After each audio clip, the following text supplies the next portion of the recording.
How's it going? My name's Dan. I play in a band called 4 Years Strong, and I'm here playing Warped Tour 2014 in Ventura, California.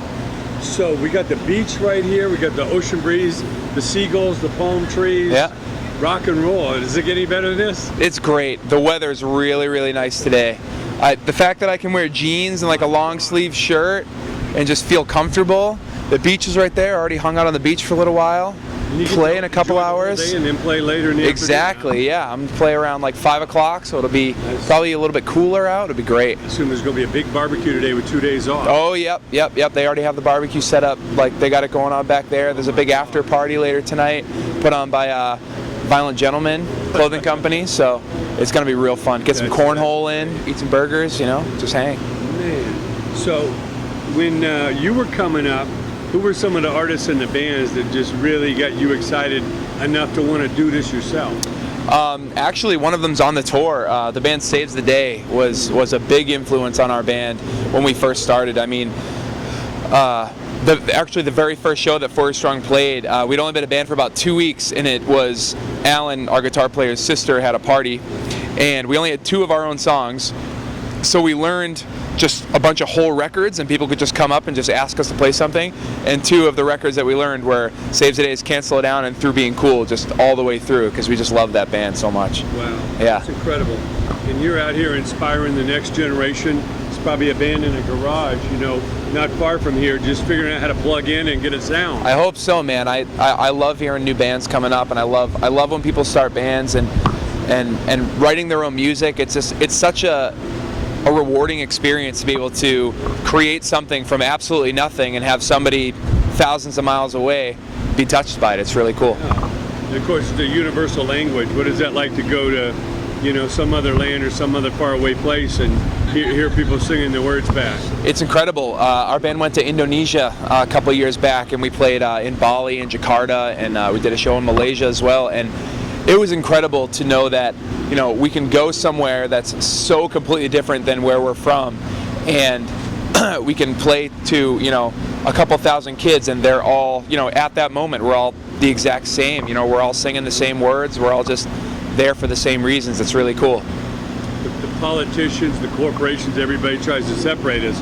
but music brings us together. Of course, definitely. I mean, music has always just been such a it unifies so many different people from so many different places, and I think that's one of the coolest things about Warped Tour is that there's so many different types of bands. You've got metal bands, you've got hardcore bands, you've got pop bands, pop punk bands, you've got DJs playing like dance music and all that other stuff, and you can have one festival that has all those different kinds of music and bring all those different types of people together to enjoy just a day of just listening and enjoying music is really cool. I think it says a lot for Warped Tour and why it's here and why it's been here for so long. Yeah. Well, being this the 20th year, what special message can you give us to Kevin Lyman and the staff that puts this on?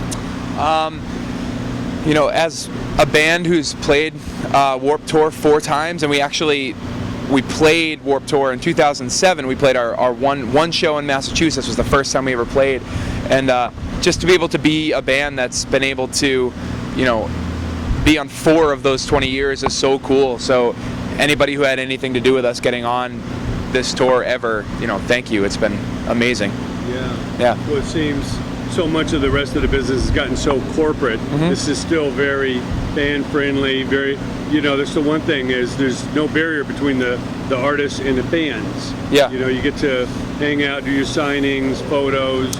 The fans really feel like they're a part of the music. Yeah, there's definitely a cool connection at Warped Tour that fans can have with different artists and different bands. And I think that's also one of the reasons why Warped Tour works is because it's not just a tour that brings out bands. It's a tour that takes bands, and the bands, everything that all the bands that you're coming to see are doing, they're doing themselves. It's still a very DIY tour, like, setting up our merch tent, getting our merch going, doing signings, doing press, all of that is up to the band's discretion. So all the stuff that they do with their fans and everything is completely up to the band. So, there's no, other than playing your show, there's nothing that you come to Warped Tour and you're expected to do. And I think that's what's so cool is Warped Tour gives bands an opportunity to really express, you know, their gratitude to fans and do really cool things like signings and meet and greets, and without it being something where you have to, you know, charge extra money or you know, come to something special. Like, everybody's already here. Just, you know, go at this time. You can meet your favorite band and then go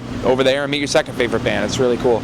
Yeah, it's all related. It's kind of creepy when you go to these, you know, movie star conventions. You got to pay for each autograph. It's sure. like everybody's standing back. It's a weird feeling. Here, everybody's one. You know, yeah. It's an incredible energy. And again, being right next to the beach, it's a really, really special day. So now, how do you endure such a tour? Because for those that don't know, this thing's all day, every day. It's out in the sun. It's a very tough tour. There's no evening involved. Yep. You know, so what do you do, or advice anyone gave you coming into this, you know, to kind of pace yourself and save it up so the show doesn't suffer, but you're able to survive? I mean, honestly, you know, you can always say, you know, the normal things like drink lots of water, try to put on sunscreen, and, you know, make sure you get enough food during the day. But the real thing that keeps, especially our band, going is just the friends that we have on this tour, the different bands that are playing on this tour, the people who are on production that we've known for the past 8 years. Is just incredible, you know, to be around every day, and they're just so fun that you can't help but wake up and just have a good time on Warped Tour, even though it is harsh conditions and it's very tiring and it's very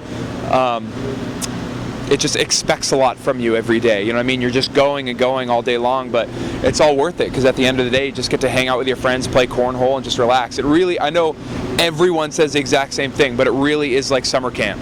Like, if I remember going to summer camp when I was a kid, you're going all day, it's hot, you're doing, you know, all your different things, and then at night you just hang out with your friends and do whatever, and it's the exact same thing for us. I mean, it's cool to be a 29-year-old guy and get to spend my summers outside with a bunch of my friends just barbecuing every day. It's pretty sick. Keeps you young forever. You know? It does. It's such a span of ages out here. You know, you got from the kids to, you know, people our age to, you know, their parents or their uncle who, sure, you know, grew up with some of these punk bands, and you know, the Warped Tour is an institution. Yes, it is. It's been here for 20 years, and I mean, I don't see why it can't be here for another 20, because there's always that next generation of bands that are just going to keep touching fans that they want to meet, they want to see them live, and you get them all in one place. I mean, it's perfect for everybody. Yeah, that's amazing.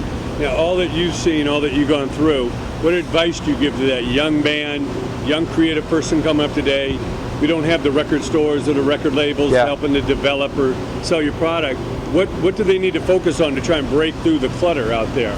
I would say, you know, to anyone who's trying to start a band and play music, the main advice that I can give is to just don't get caught in the, you know, what worked for one band has to work for me.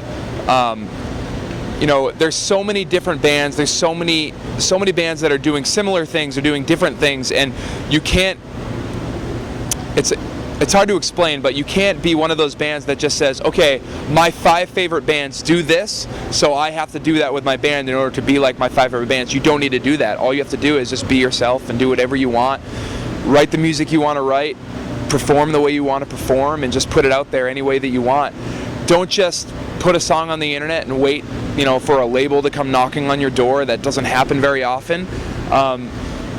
Get out there, tour, set up your own shows, you know, get out there and be one-on-one with fans, you know, show them your band, introduce them to you one by one, go up and talk to everybody after the show. It's, you know, it doesn't happen a lot, but that was something that was very important to our band when we first started. Is we would play a show to 30 kids, and after the show, we'd make sure that our band talked to all 30 of those kids. And you know, I still see a lot of those people come to our shows now, and that was 10 years ago. So yeah, that's amazing. That experience you had with them can, you know, last for years for them, and hopefully they touch someone else that sure keeps it growing. Definitely.